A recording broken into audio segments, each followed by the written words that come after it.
Hey there, just a heads up, this episode of the Judo Science Podcast was created with help from AI. Some of the voices you'll hear are synthetic, but the ideas come from real research and real judo.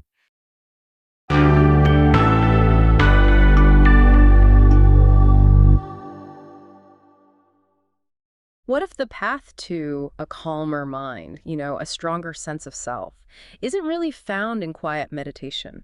What if it's actually in the heart of a sparring session or maybe on the mats of a dojo? It's an interesting thought, isn't it? It really is. Today, we're taking a deep dive into some, pretty surprising connections. We're talking about combat sports, martial arts, and the profound psychological shifts they can foster. Yeah, looking at emotional intelligence, mental well-being, it's not just about the physical side. Not at all. So for this deep dive, we've pulled together insights from a few key studies. That's right. We'll start with the 2020 study. It really zeroed in on anxiety and emotional intelligence in combat sports. Looked at gender, skill levels, things like that. Okay. And then we'll layer in a 2023 study. Yep. One that zooms in more specifically on the differences between, say, grappling and striking arts. Got it.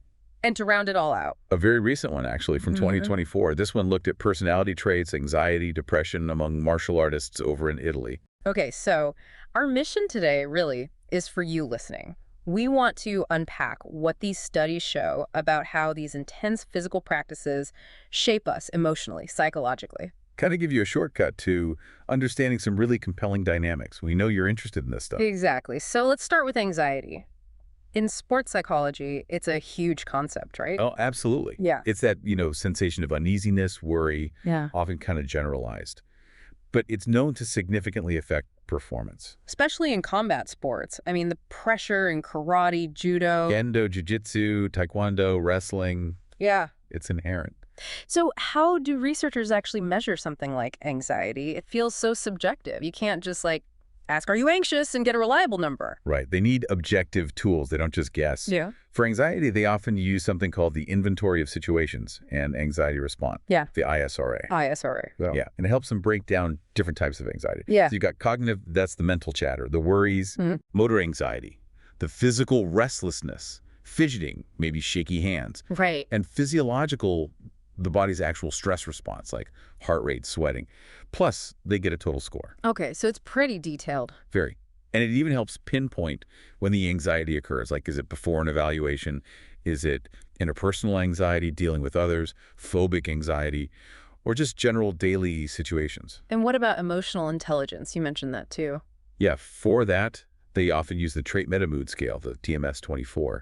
It looks at how well people pay attention to their emotions, how clearly they understand them, and how well they can repair or manage them. Attention, clarity, repair. Got it.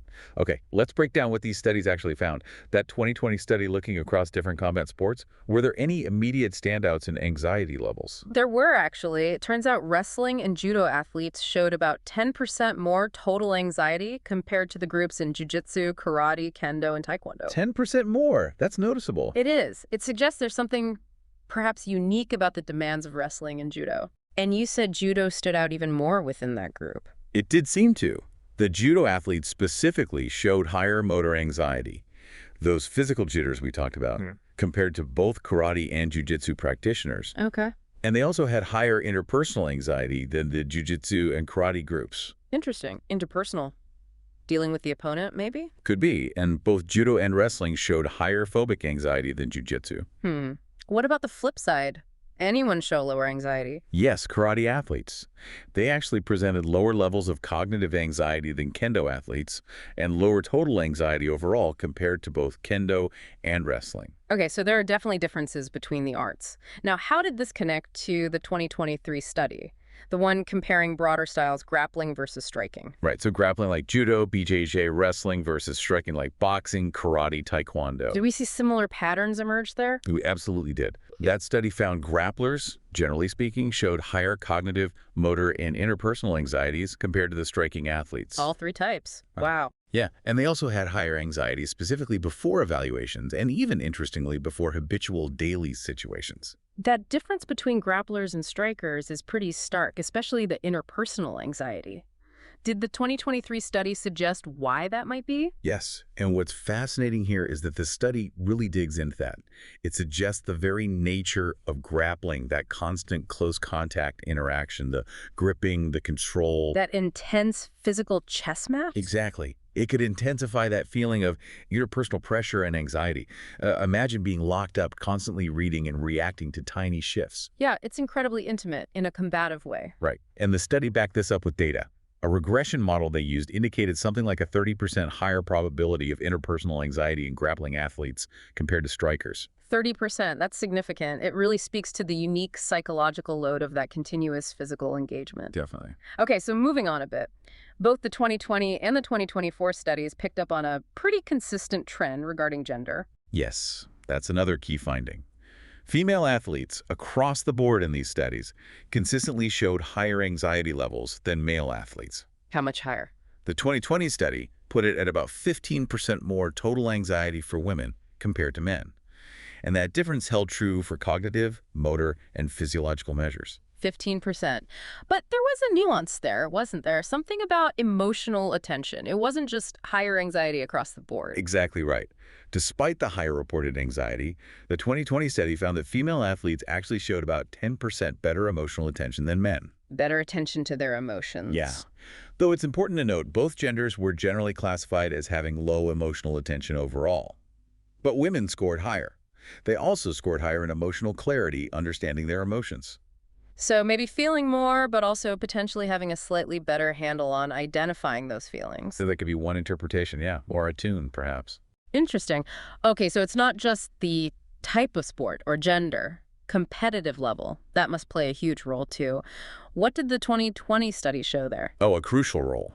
The 2020 study found this really compelling inverse relationship. Inverse. So higher level means lower anxiety. Exactly. High-level athletes demonstrated significantly lower total anxiety compared to low-level athletes. The numbers were quite clear, like an ISRE index of 85 for high-level versus 122 for low-level. Wow, that's a big gap. I might have guessed the opposite. More pressure at the top level. It seems counterintuitive, perhaps, but this trend held true for cognitive, motor, and physiological anxiety, too. So how does that work? Does the study suggest why elite athletes have lower anxiety? Maybe better coping mechanisms? Emotional intelligence? Well, this finding really supports the idea that emotional abilities are a key differentiator. High-level athletes also showed better emotional clarity and emotional repair, that ability to manage emotions compared to lower-level athletes. So they understand their emotions better and can handle them more effectively. Precisely. And specifically, high-level karate athletes even had higher emotional attention than their low-level counterparts. So it really suggests that emotional intelligence and expertise are kind of intertwined. They grow together. It strongly suggests that, yes, it seems to be a contributor to success at those elite levels. Okay, this is fascinating. We've looked deep inside combat sports anxiety. But what happens when we zoom out even further? That 2024 Italian study, it brought in personality, right? Using the ocean model. Exactly. Openness, conscientiousness, extroversion, agreeableness, and neuroticism. Alongside the usual anxiety and depression measures, it broadened the scope considerably. And what were the big takeaways on personality? Well, the findings were actually quite positive for the martial artists studied, particularly those in karate and judo in Italy. They showed elevated levels of the positive traits. So high openness, conscientiousness. High openness, high conscientiousness, high extroversion, and high agreeableness. That's quite a positive profile. It is. And crucially, neuroticism, which is often linked with things like anxiety, moodiness, low self-confidence, tended to be lower among these martial artists. Lower than what? Lower compared to norms for other sports participants and even compared to general population normative values. Okay, so what does this all mean? Can we break down those traits in the context of martial arts? Why high openness, for instance? Well, openness is linked to appreciating new experiences, being curious. In martial arts, there's often a deep well of knowledge, philosophy, different techniques. It rewards that openness to learning. Makes sense. And conscientiousness. We think discipline, showing up. Yes, but maybe more than that. In these arts, it's not just individual discipline. It's also about cooperation, responsibility towards your training partner, your yuk. Ah, protecting your partner. Exactly. That requires organization, reliability. The study suggests it's heightened in those who learn to rely on their own strengths and build confidence through diligent practice. Okay. Extroversion seems fairly obvious, maybe, given the social aspect. Yeah, that one's pretty straightforward. You constantly need a partner to train. There's physical contact, interaction with instructors, the whole sensei relationship. It's inherently social. Right. Which leaves agreeableness, high agreeableness, trustworthiness, altruism. How does that fit? I mean, it's a combat art. But think about training. You absolutely have to trust your partner implicitly. True. Yeah. You're putting your safety in their hands, essentially. Precisely. And you have to prioritize their safety too. Yeah. That mutual respect, that care, that need for trustworthiness, it fosters agreeableness. It's almost like a built-in requirement for effective, safe training. Like a feedback loop, maybe? Kind of, yeah. Okay, so a generally positive personality profile. This raises a really important question then. Beyond just personality traits, what about actual clinical levels, or at least measured levels, of anxiety and depression? How did these martial artists compare to the general population in that 2024 study? This is maybe one of the most striking findings.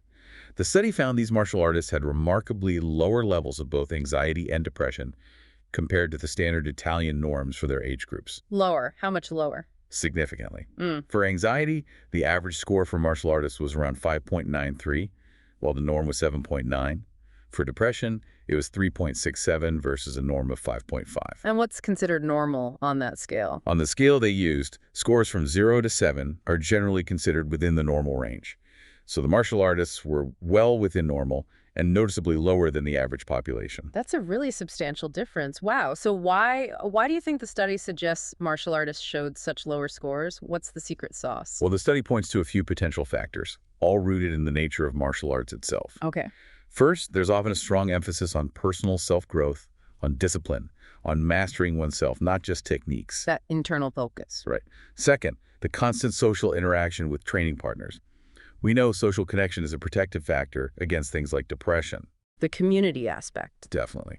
And third, the cultivation of a state of calm, of focus, particularly in traditional dojos where the philosophical side is emphasized, learning to manage stress, to stay centered under pressure. It's more than just physical exercise then. It's a whole package. It really seems to be a holistic practice, yeah. Mind and body working together. So let's try and wrap this up. We've unpacked a really fascinating picture today, haven't we? We really have.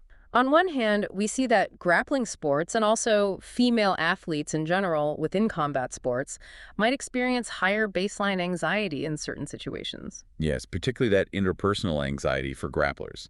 But then there's this clear trend where higher skill levels correlate strongly with lower anxiety and also greater emotional intelligence, better clarity, better repair. That inverse relationship is key. Experience seems to build emotional resilience alongside technical skill. And then, zooming out further with that Italian study, martial arts practitioners, especially in styles like Judo and Karate, seem to possess these highly positive personality traits.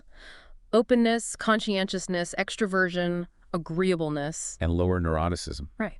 And perhaps most impactfully, significantly lower levels of reported anxiety and depression compared to the general population. It paints a compelling picture of the potential psychological benefits. So these findings aren't just, interesting facts for a deep dive. They have real-world implications, don't they, for coaches, for athletes? Absolutely. This research clearly supports the idea of tailoring strategies. Coaches could develop specific methods for anxiety reduction or EI improvement based on someone's gender, their skill level, even their specific combat style grappling versus striking. Personalized approaches. Exactly. And beyond the competitive arena, martial arts really emerge here as a potentially powerful, complementary strategy for anyone looking to foster positive psychological traits or mitigate mental health challenges. It's not just about self-defense. It's about self-development on a much deeper level. That seems to be what the data suggests. So here's something to think about, maybe a final provocative thought for you listening. In a world that feels increasingly overwhelming, with information overload, rising anxiety, could the structured discipline, the philosophical depth, and that inherent social connection you find in these ancient fighting arts, could that be a uniquely potent antidote? Could it offer a practical physical pathway to more robust mental well-being for the modern person like you?